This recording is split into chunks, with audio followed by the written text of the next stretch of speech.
Welcome to Shipwreck Sunday, where we investigate disasters at sea and the impact that they have on the world today. My name is Elinor. Today we will be discussing the sinking of the Rouse Simmons, a ship that sank in 1912 on Lake Michigan while carrying a cargo of Christmas trees. Before we dive in, I must inform you, the story does include details of a maritime disaster resulting in the loss of a vessel and death that may be disturbing to some audiences. Viewer discretion is advised. Please note before I begin that I am not a mariner or expert in the field of maritime history, but I have done my research and will present the information as I understand it and with accurate nautical terminology. In today's episode, I will be including the basics of nautical terminology in the description for anyone who needs it. There isn't a vast amount of information on this sinking, but I will gladly share what I was able to uncover. To start, Merry Christmas to everyone who celebrates, and Happy Holidays during this season regardless of what you celebrate. Since this episode is dropping on Christmas Day, I hope that you all are having a great day celebrating with your families. For some, the Christmas season is incredibly hard, and I hope you know that this channel will always be a safe space for everyone. And if you don't have anyone to spend the holidays with, I will be here for you right here on Shipwreck Sunday. Alright guys, let's get into the Christmas tree ship and her story. Today, our story begins in 1868 in Milwaukee, Wisconsin in the United States. The Rouse Simmons, named after a businessman and American politician Rouse Simmons, whose family was a manufacturing power in Kenosha, Wisconsin, and founder of the well-known Simmons Mattress Company, was built sometime in 1868 by Allen McClelland and Company. Her first owner was a wealthy lumber magnate named Charles H. Hackley from Muskegon, Michigan, and she joined his sizable fleet of ships. Hackley's fleet served most of the coastline of Lake Michigan. Rouse Simmons would become an integral part of this system, shipping lumber from multiple company mills from several ports around the lake for roughly 20 years. The Rouse Simmons was a three-masted schooner built to be 123.5 feet long, had a beam of 27.6 feet wide, and a height of 8.4 feet tall. She displaced 205 gross registered tons and 195 net registered tons, which is a ship's cargo volume capacity. She averaged a crew of 5 men, being propelled solely by her 3 sails. She was built entirely out of wood, as many sailing vessels of that time were. Her identification number at the time was US 110087, and the ship was launched on August 15, 1868.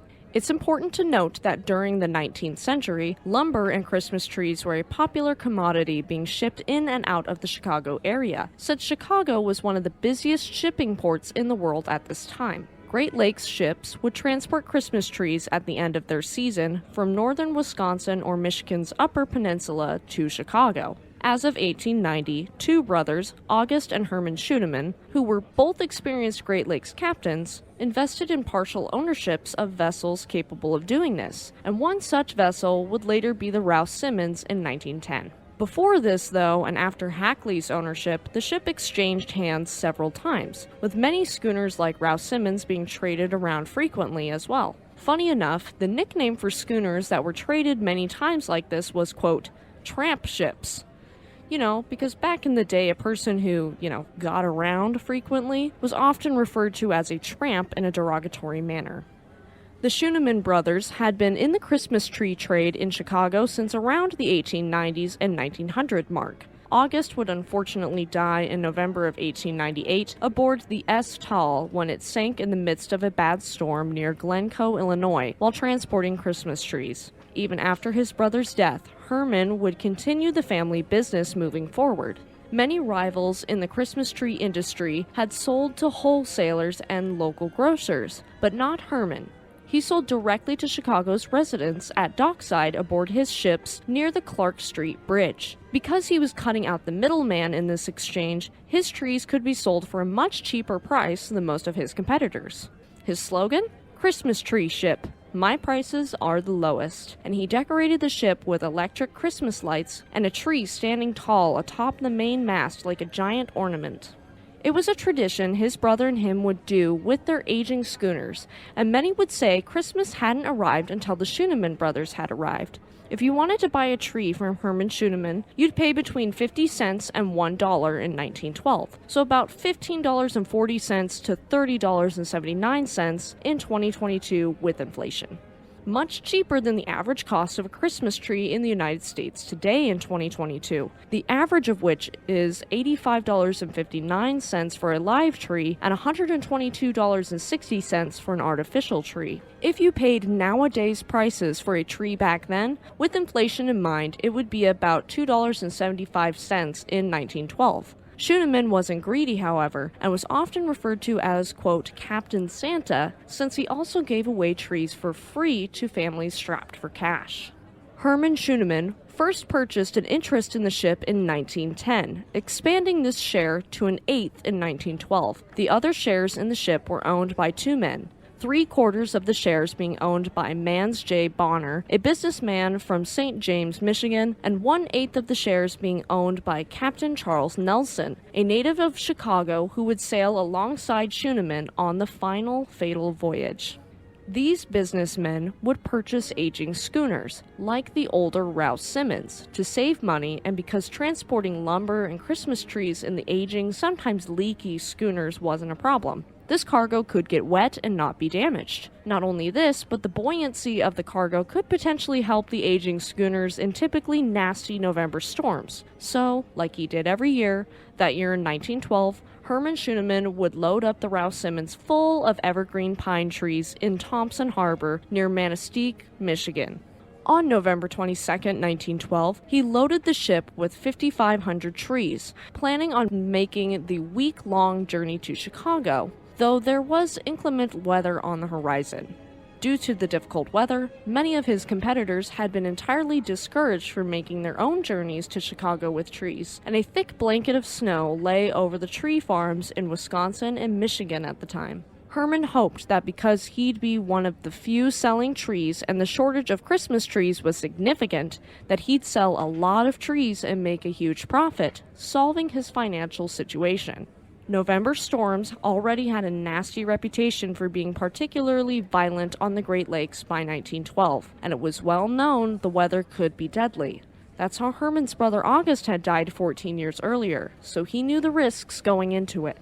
This November 1912 had been surprisingly pretty quiet and mellow, with only one major storm having happened so far. The storm had mainly affected southeastern Michigan and northwestern Ohio, with reports claiming the storm had already taken many lives and ships, though these aren't necessarily accurate and confuses 1912 with the big blow of 1913.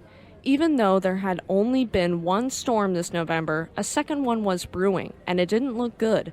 Conditions were poor, with many ships anchoring in port to take refuge and avoid being battered by 60-mile-per-hour winds anticipated in the brewing storm. Schuneman was good-natured and giving, and so he invited a number of lumberjacks aboard the Rouse Simmons to ride back to Chicago so they could spend the holidays with their families. Although this isn't proven, local legends state that some sailors found the vessel unseaworthy and refused to board her. Proof of her possibly being unseaworthy came 2 years earlier when the Rouse Simmons had been towed to port by the Grand Haven Tribune when it was found riding low in the water, taking on lake water.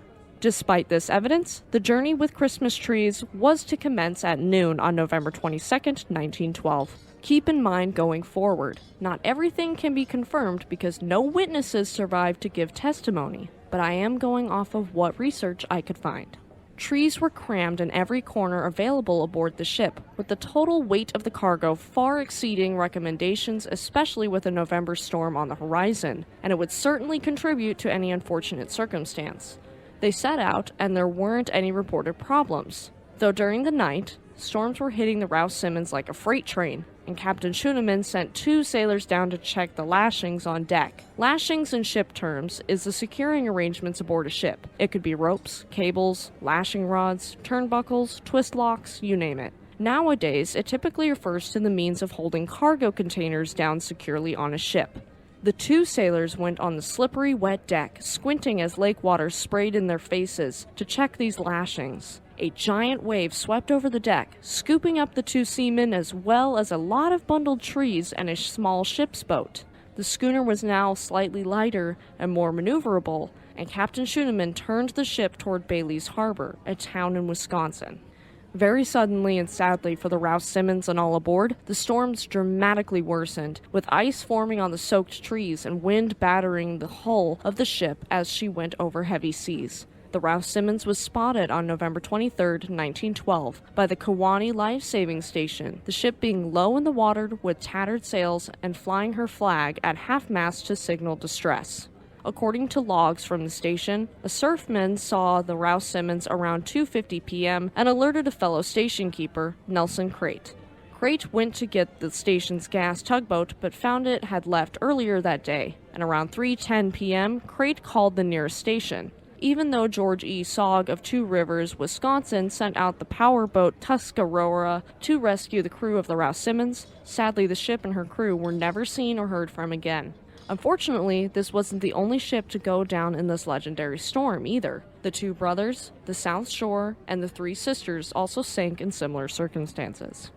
Allegedly, there was a message in a bottle from the Rouse Simmons that washed up on shore at Sheboygan, Wisconsin, and it had been corked with a small piece of pine tree cut from a Christmas tree.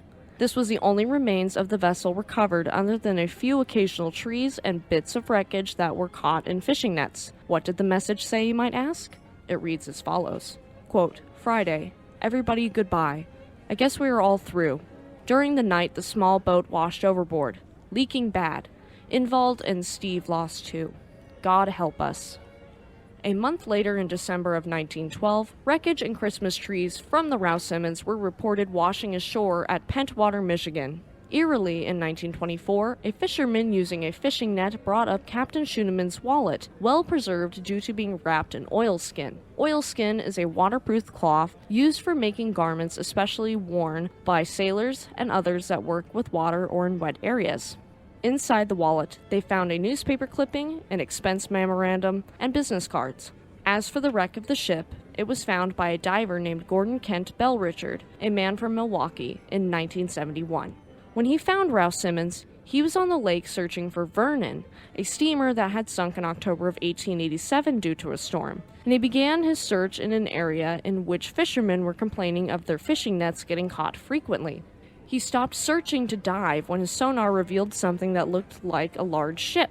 When he got down to the bottom and discovered a shipwreck at the bottom of the lake, roughly 172 feet down, his light began to flicker and fail. Despite this fact, he was still able to survey the ship with his hands, and from that he concluded that he'd found the Rouse Simmons instead of the Vernon. The Rouse Simmons lies 6 miles northeast of Raleigh Point in Manitowoc County at 44 degrees and 16.640 minutes north, 87 degrees and 24.863 minutes west. Interesting enough, she was facing northwest toward the shoreline, not facing south as had been last reported. Archaeologists scratched their heads and began looking for clues as to why the vessel would change her course. After some days of searching, the team found tools lying around on deck on the ship's bow, and these tools were for handling the anchors and chains. The windlass, which is a type of winch used especially on ships to hoist anchors or haul on mooring lines, was in the middle of being readied for lowering the portside anchor. A Norman pin, which is a horizontal pin traditionally attached to a Samson post, which is used to secure anchor or tow lines, was partially driven into the windlass, and the anchor chain had been taken out from its locker and was thrown on deck. They also found the port anchor lying 170 feet north of the bow. With this evidence, it was clear to the archaeologists that they were trying to anchor, but given the amount of chain left on the deck, it would be impossible to anchor the ship in the middle of the lake, and they were possibly heading for shelter by the shoreline to anchor there. The 8-foot-tall stacks of trees on deck also possibly destabilized the ship further, and with large waves buffeting the ship, it spelled doom for the Rouse Simmons. Amazingly, some of these trees still lie in the cargo hold, preserved by the intensely cold temperatures at the bottom of the lake. 2 of these trees were removed to be put on display and shown as exhibits. Many items from the Rouse Simmons were able to be recovered and are now displayed in Rogers Street Fishing Village Museum in Two Rivers, Wisconsin. The ship's anchor was recovered and sits at the entrance to the Milwaukee Yacht Club, and the remains of the wreck of Rouse Simmons are listed on the National Register of Historic Places as of March 21, 2007. This Christmas season, please take a moment to remember the 17 souls lost on the Rouse Simmons, and remember the spirit the 2 Schooneman brothers had during the season. The way that Herman and August spread joy in their community is admirable, and not something you see too often these days. Rest in peace to all of the victims, and I hope to commemorate all of their memories with this episode. Thank you for tuning in to Shipwreck Sunday. If you liked this episode and are listening on YouTube, please give us a like, leave us a comment, and subscribe to our channel. If you liked this episode and are listening on Spotify, Samsung Podcasts, Amazon Music, or another podcast service, please subscribe for more content and leave us a 5-star review, as it does help us reach more listeners like you. If you have any ships you'd like us to cover, please leave us a comment and you might hear your favorite ship here on the podcast. Check out our community tab for updates and to interact with us. And don't forget to check out our second channel, Speed Force Media. Tune in next Sunday for the story of the SS Eastland, the speed queen of the Great Lakes that was scrapped in 1947. Have a great week and a safe holiday weekend. Happy holidays, and we'll see you next time.